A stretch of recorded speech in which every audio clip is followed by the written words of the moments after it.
안녕하십니까? 우리 인사 한번 하겠습니다. 미고 사축, 미안합니다, 고맙습니다, 사랑합니다, 축복합니다. 한번 인사하시죠. 미안합니다, 고맙습니다, 사랑합니다, 축복합니다.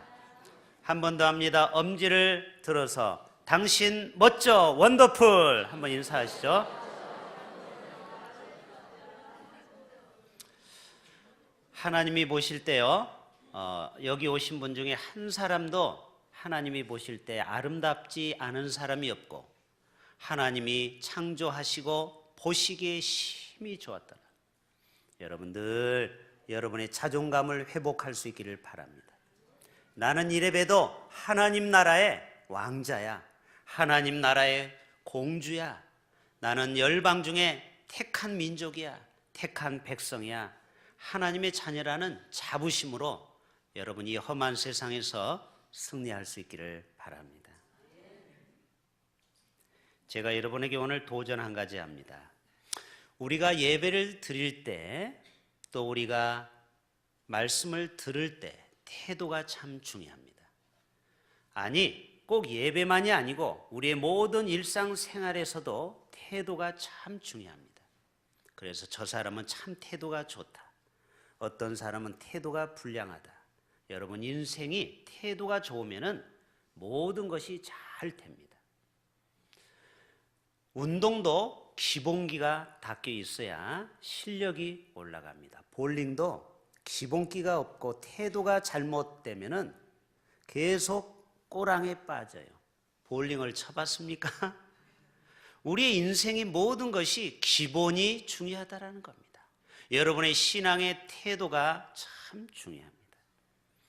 어떤 노인이 소일거리를 겸해서 벌을 쳤어요. 양봉을 했다라는 거죠. 가끔 양봉하는 사람이 있죠.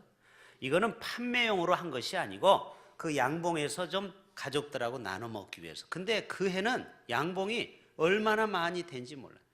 그래서 마을 사람들에게 말합니다. 여러분들, 내가 다음 날 이야기합니다. 여러분들 내일 오전에 오면은 여러분이 가지고 오는 그릇만큼 내가 꿀을 드리겠습니다. 그리고 꿀을 다 나눠줬어요. 그런데 그 다음날 마을에서 소문이 이상하게 납니다. 소문이라는 거는 이상하게 나요, 원래. 그래서 소문이에요. 아니, 그 할아버지가 꿀을 주는데 공평치 않았다라는 겁니다. 공평치 않았다. 어떤 사람은 조그만한 병에다 가져가는데 그만큼밖에 안 주고, 어떤 사람은 바가지만큼 주고, 어떤 사람은 초롱에다 줬다라는 거예요. 그걸 불평하는 겁니다. 그런데 이 할아버지가 그러는 거예요. 아니, 내가 그릇을 가지고 온 만큼 담아준다고 했는데 자기들이 그릇 가지고 온 대로 내가 담아준 것밖에 없는데. 여러분의 마음도 그래요. 어떤 사람은 그 마음의 그릇이 아주 크고 깊어요. 그러면 하나님의 은혜와 복도 크고 깊은 줄로 믿습니다. 마음의 그릇이 자기가 좁아놓고 왜 하나님을 원망하고 불평합니까? 우리의 인생은 다 자기가 뿌린 대로 거두고 있어요. 자기의 마음의 사이즈의 그릇만큼 지금 복을 받고 있다라는 겁니다. 여러분의 마음의 그릇을 넓힐 수 있기를 바랍니다. 그릇을 넓혀야 돼요.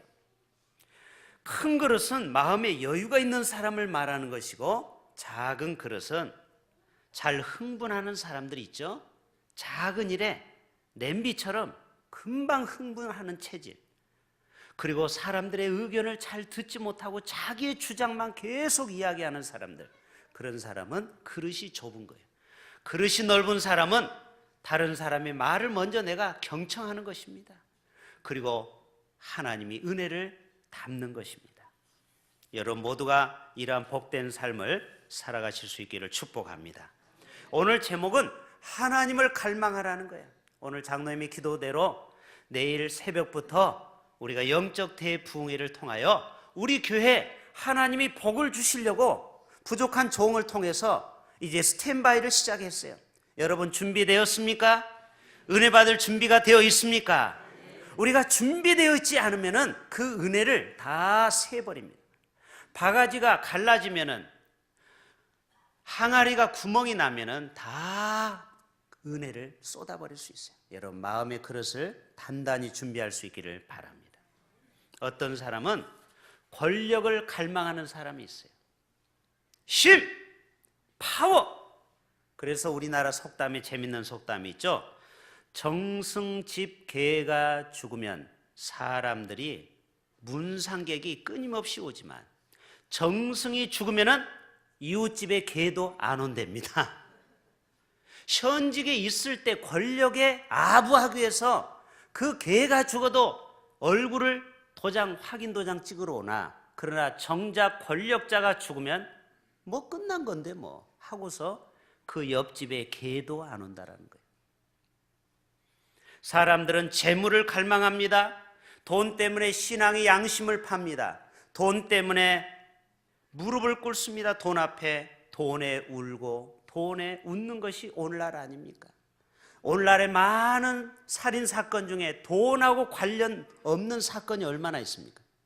근본적으로 따지면 다 이 돈 때문에 사람이 죽기도 하고 살기도 하는 것입니다. 어떻게 보면 요한계시록에 말하는 마지막 이마 666이 영적으로 보면은 돈이에요. 돈, 만몬이즘. 사람들은 돈에 모든 것을 걸고 있어요. 하나님을 갈망해야 되는데 사람들은 돈을 갈망하고 권력을 갈망한다라는 것입니다. 또 사람들은요, 인정 욕구가 있어요. 심리학에서 끊임없이 인정을 받고 싶어요. 부모에게 인정을 받고 싶어하고, 선생님에게 인정을 받고 싶고, 목사님에게 인정을 받고 싶고, 그 인정은 다 이해는 갑니다. 남자들은 누구에게 인정받기를 원하는 줄 아십니까? 여자들에게. 그래서 여자들 여러 명 있는데요, 남자들 보고 팔씨름 시키면요 목숨 겁니다.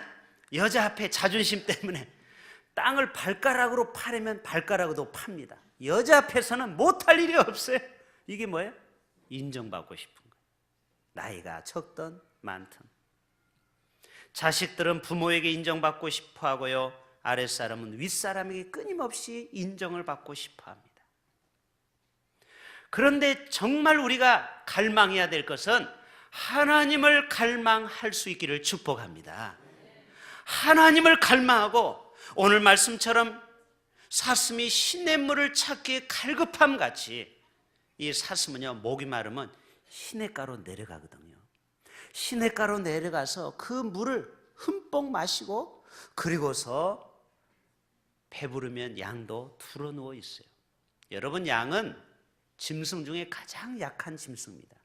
공격하지 못하고 당하기만 해요. 그래서 양은 절대로 둘러눕지 않습니다. 그러나 양이 둘러누울 수 있는 것은 풀을 잔뜩 뜯어먹고, 그리고 물을 먹고, 이제는 평안할 때는 옆으로 누워있다고 그래요. 양은 절대로 눕지 않는데, 여러분, 우리의 인생 가운데 하나님을 나의 인생에 목마름을 채운다면, 갈망을 채운다면 우리가 이 땅에서 정말 마음의 평강의 복을 누리며 살아가게 될 줄로 믿습니다. 그래서 하나님 한 분이면 나는 충분합니다, 이런 고백이 여러분 속에 있습니까? 하나님 한 분이면 충분하다, 주님밖에 없다. 2010년 3월 25일 날 호주 알죠? 시드니. 그 호주에서 몸무게 900g의 미숙아 쌍둥이가 태어났습니다. 그런데 쌍둥이는 둘을 말하는 거죠. 그런데 첫째가 그만 죽고 말았어요. 소생을 시키려고 아무리 의사와 간호사가 노력해도 결국 죽어버렸는데, 그래서 이 죽은 아이를 엄마에게 줬습니다. 이 엄마는 너무 이 아이가 불쌍해서 자기 배에다가 이 아이를 얹어놨는데 세상에 40분 만에 이 아이가 살아났습니다. 이거를 캥거루 케어라고 합니다. 지금도 캥거루 알죠? 호주에는 캥거루가 많죠. 그 새끼를 낳으면 그 가죽 주머니에다 넣고 다니잖아요. 우리 어린이들 캥거루 알죠? 네. 그 캥거루 케어라는 거예요. 심장과 심장이 같이 엄마하고 호흡을 하게 되고, 그거를 같이 느끼면은 이 아이가 소생한다라는. 우리나라도 서울대학에도 이 캥거루 케어법으로 아이가 죽으면 바로 영안실에 데려가지 않고 몇 시간 동안은 그 산모를 옷을 벗어서 거기다 얹어놓는다고 그래요. 그런데 많은 아이가 기적처럼 소생한다라는 거예요. 여러분, 이것은 영적으로 보면은 바로 하나님은 우리의 인생을 당신의 가슴에 안고 싶어 해요. 그런데 우리는 자꾸 하나님의 품을 떠나 둘째 아이처럼 벗어난다라는 거예요. 오늘 또 하나님과 우리가 하나가 된다면 오늘 또 어떤 인생도 소생케 되는 귀한 역사가 나타날 줄로 믿습니다. 바로 하나님의 품은 엄마의 품과 같다라는 거예요. 엄마의 품은 죽은 아이도 살릴 수 있는 것처럼 어떤 인생에 환난당하고 핍박당하고 인생이 도적맞은 인생이 있습니까? 강도 만난 이웃이 있습니까? 오늘 또 그 이웃을 하나님께 데려가십시오. 하나님은 어떤 인생도 다 가슴에 품고 소생시킬 수 있는 능력의 하나님이십니다. 이사야 40장 11절에도 하나님께서는 어린 양들을 품고 안으신다고 했어요. 그리고 그들을 인도한다고 했습니다. 하나님이 우리의 인생을 인도해 가십니다. 어려운 문제, 복잡한 문제, 눈앞이 캄캄한 적이 있습니까? 저도 목회하다 보면은요, 그럴 때가 왕왕이 있어요. 목회가 항상 신나고 좋은 일만 있으면 너도 나도 다 목사 되게요? 여러분, 목사 안 되려고 장로님 된 거 아닙니까? 솔직히 목사 안 되려고 권사님 된 거 아닙니까? 집사님, 이 중에도 신학하신 분이 있어요. 목사는 아무나 되는 게 아닙니다. 십자가를 지는 일이에요. 멍에를 지는 거예요. 이것이 뭔지 아십니까? 이게 멍에를 상징하는 겁니다. 목사가 폼 내려고 이거 차는 게 아니에요. 이게 멍에입니다. 멍에. 여러분, 성도가 100명 있고 500명 있으면요, 100명의 시어머니가 있다고 하잖아요. 다 자기 원하는 대로 목사가 하기를 원해요. 그래서 옛날 말에 있죠. 선생 똥하고 목사 똥은 안 먹는데 개도. 왜? 속이 상해서 그 변도 아주 냄새가 난다. 그만큼 창자가 끊어지며 속이 상한 일이 많죠. 그런데 여러분, 하나님께서는 우리 어떤 인생 가운데도 좌절과 어려운 문제, 눈앞이 캄캄할 때 저도 하나님 앞에 나아가면 하나님이 위로해 주시더라고요. 그래서 지금까지 목회를 하는 것입니다. 성도들로부터 받은 상처, 또 염소처럼 목사에게 들이박지만 그것 가지고 직접 맞받아서 싸울 수 없기 때문에 목사는 십자가 앞에 가는 거예요. 십자가 앞에 가서 우는 겁니다. 그럴 때 하나님은 오냐, 내 종아, 네가 잘하고 있구나, 수고하는구나. 여러분, 이 땅에서 예수도 잘 믿어보시려면 핍박을 받는 게 정상입니다. 예수 똑바로 믿으려면요, 마음 속상한 일이 얼마나 많은지 몰라요. 그것을 여러분 잘 견딜 수 있기를 바랍니다. 의를 위해서 핍박을 받는 자는 복이 있나니 저희가 천국이 저희 것임이 되는 것입니다. 오늘 또 하나님은 캥거루처럼 우리를 안고 회복시키시는 분이 바로 하나님이십니다. 신명기 11장 4절에 보면 여호와께서 너희의 땅에 이른 비 늦은 비를 적당한 때에 내리시니 너희가 곡식과 포도주와 기름을 얻을 것이라. 아멘. 우리가 왜 예수를 믿습니까? 행복한 신앙생활 하기 위해서입니다. 왜 우리가 예수 믿는 겁니까? 하나님이 주신 복을 받기 위해서요. 그러기 위해서는 하나님을 갈망할 수 있기를 바랍니다. 하나님은 우리에게 곡식을 줘요. 기름진 포도주로 여러분을 배부르게 하실 겁니다. 내일부터 수요일까지 6번 하나님의 말씀의 부흥회가 있어요. 여러분, 6번의 새벽 5시, 저녁 7시 반에 그 6번을 빠지지 않기를 축복합니다. 여러분, 대통령하고 약속하면 아무리 급해도 대통령을 만나요, 안 만나요? 만나죠. 그런데 여러분, 6번 하나님과 귀한 그 만남을 어떤 세상의 스케줄보다 여러분 우선순위로 둘 수 있기를 바랍니다. 벌써 아멘이 벌써 약해지잖아요. 대통령 만날 때는 모든 열일을 제쳐놓는데 말씀을 듣는다. 아유 그거 한번 빠진들 뭐 어떠랴. 그러면 하나님도 그래요. 그래 내가 10가지 복을 주려고 하는데 뭐 한두 가지 빼면 어때? 사모하세요.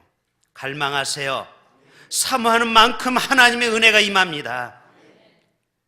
큰 그릇을 준비해야 꿀을 많이 담아가는 거예요. 기대하십시오. 그리고 기다리세요. 그리고 기도하세요. 오늘 이 시편 42편은 제목이 고라자손의 시라고 썼습니다. 이 고라자손이 이 시를 썼는데 3절에 오면은 이 시를 썼을 때 시인의 심정이 어떤가를 알 수 있어요. 3절 다 같이 봅니다. 시작. 사람들이 종일 내게 하는 말이 내 하나님이 어디 있느냐. 여러분 모든 시는 그 마음에 시인의 마음을 담는 겁니다. 그렇죠?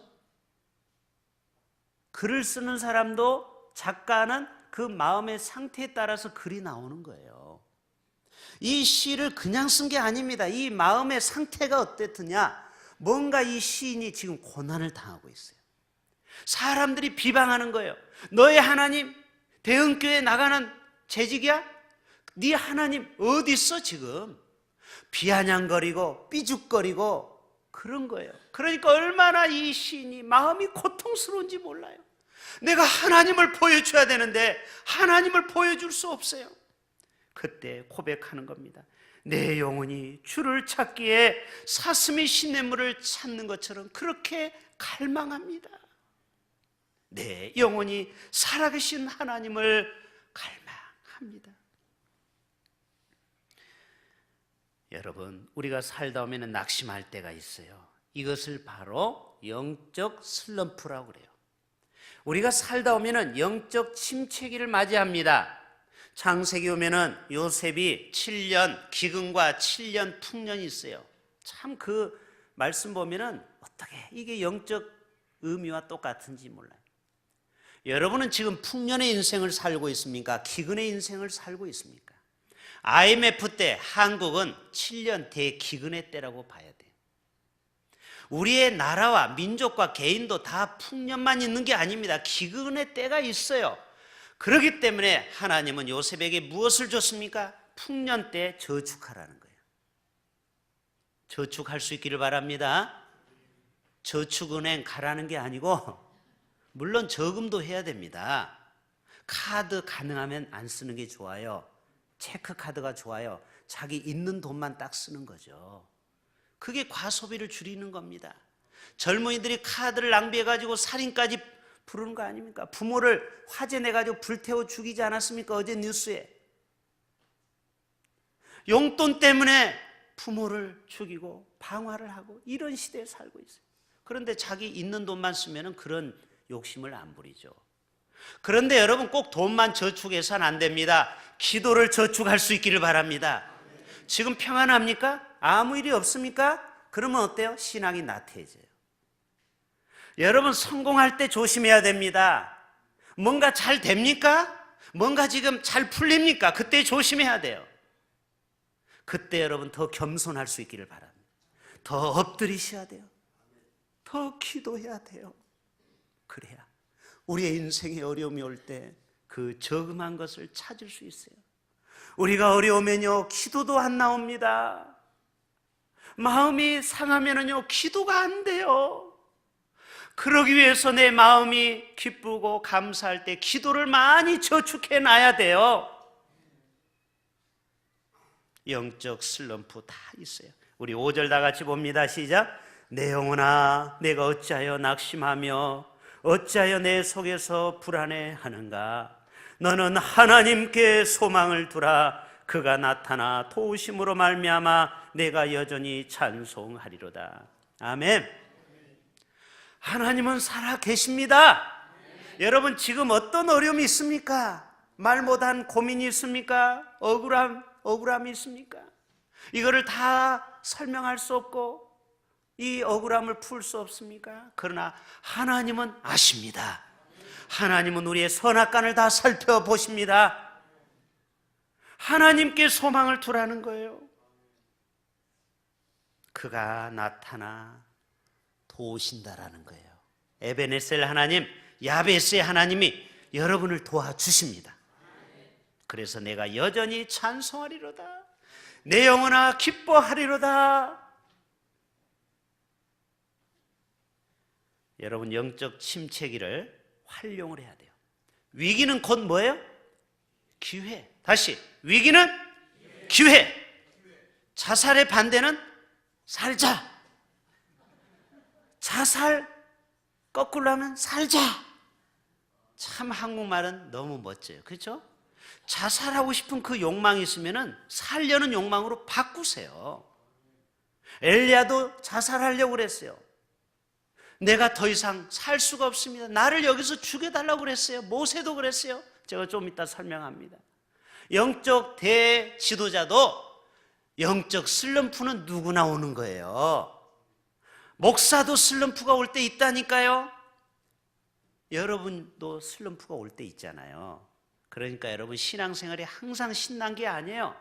우울할 때가 있어요. 뭔가 인생이 잘 안 풀릴 때도 있어요. 여러분, 위로받을 수 있기를 바랍니다. 제가 여러분을 위로해 주는 거예요. 여러분을 격려하는 거예요. 힘 좀 내라고 박수를 쳐드리는 거예요. 얼마 안 남았어. 얼마 안 남았어. 달려가. 우리 운동회 할 때 할머니, 할아버지가 5명이 막 운동회 하는데 우리 손주가 꼴찌면은 야, 힘내, 힘내. 얼마 안 남았어. 하나님도 여러분을 향해서 박수를 치고 있습니다. 성도야, 너 지금 결승점이 얼마 안 남았어. 조금 더 힘내라. 힘내라. 힘내라.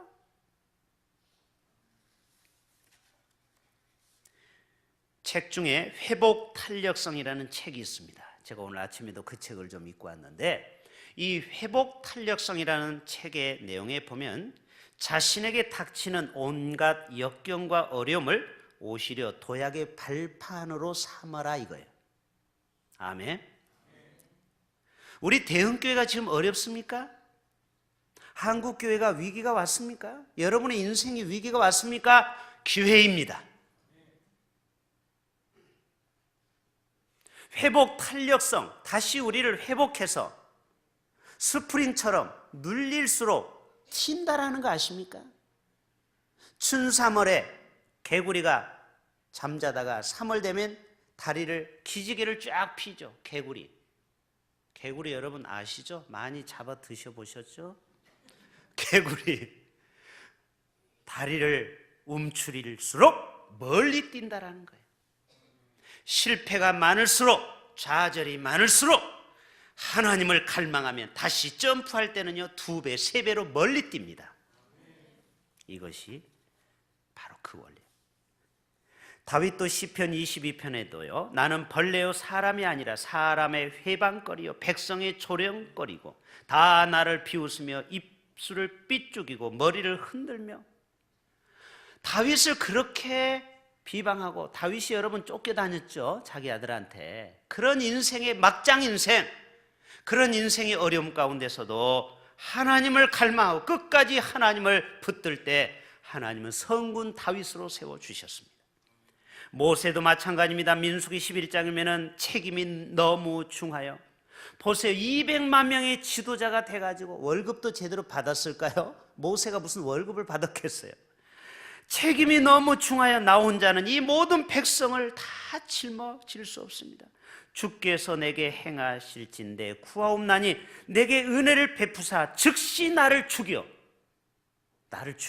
거예요. 너무 이 책임이 막중해서 나를 데려가려는 거예요.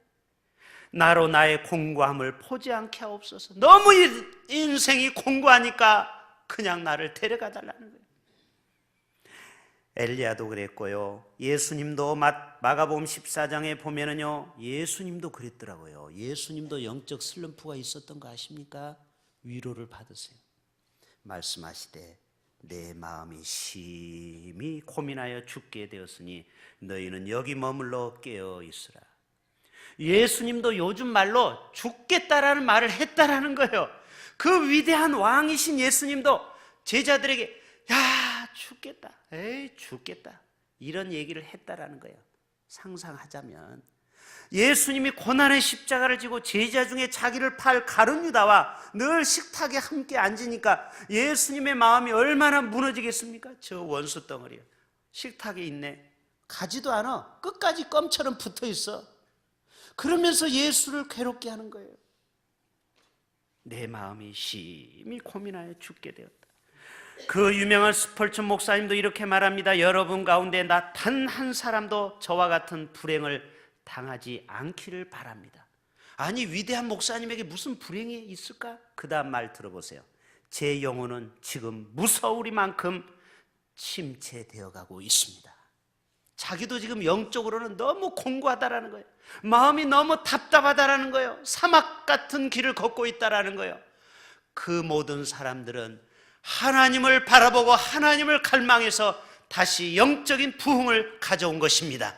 모세도 그랬고 엘리야도 그랬고 다윗도 그랬고, 저도 여러분도 다시 한번 우리가 리바이벌, 부흥을 경험할 수 있기를 바랍니다. 여러분, 리바이벌이 뭡니까? RE라는 것은 레크레이션의 약자입니다. RE는 뭐예요? 재생, 타유할 때 RE예요. 그래서 레크레이션은 뭐예요? 지금 축 처져 있고 다운돼 있는 사람에게 기쁨을 주는 거예요. 레크레이션. 여러분의 인생도 레크레이션의 인생을 살아갈 수 있기를 바랍니다. 레크레이션은 뭐예요? 기쁘잖아요. 사람들을 막 기분을 흥분시켜서 업시키는 거잖아요. 이번 부흥회가 바로 리바이벌, 부흥회가 되고 레크레이션의 부흥회가 될 줄로 믿습니다. 그래서 마음이 기쁨이 오고, 그리고 영적으로 침체된 사람들이 다시 화산처럼 끓어오르고, 그리고 죄를 지은 사람이 회개하고, 그래서 죄사함을 받고, 그래서 사도행전 2장처럼 초대교회가 베드로가 회개할 때 어찌할꼬 회개하면서, 그리고 성령을 선물로 받았더라. 성령은 우리의 그릇이 깨끗해야 됩니다. 우리가 죄사함을 받아야 돼요. 깨끗한 그릇에 성령, 거룩한 영, 홀리 스피릿, 거룩한 영이 임하는 것입니다. 내가 깨끗하지 않으면 어떻게 거룩한 영이 임할 수 있겠습니까? 이번 기회에 정말 하나님을 제대로 한번 만나 봅시다. 야복강에서 야곱이 하나님을 만나고 환도뼈가 부러진 것처럼 이번 여섯 번의 집회가 여러분의 일생을 바꾸는, 운명을 바꾸는 그런 놀라운 대부흥의 역사가 일어날 수 있기를 주님의 이름으로 축복합니다. 하나님 아버지, 오늘 또 사슴이 시냇물을 찾기에 갈급함같이 하나님을 갈망하기를 원합니다. 우리 모두가 다 하나님의 은혜와 복을 다 받게 하여 주옵소서. 예수님의 이름으로 기도합니다. 아멘.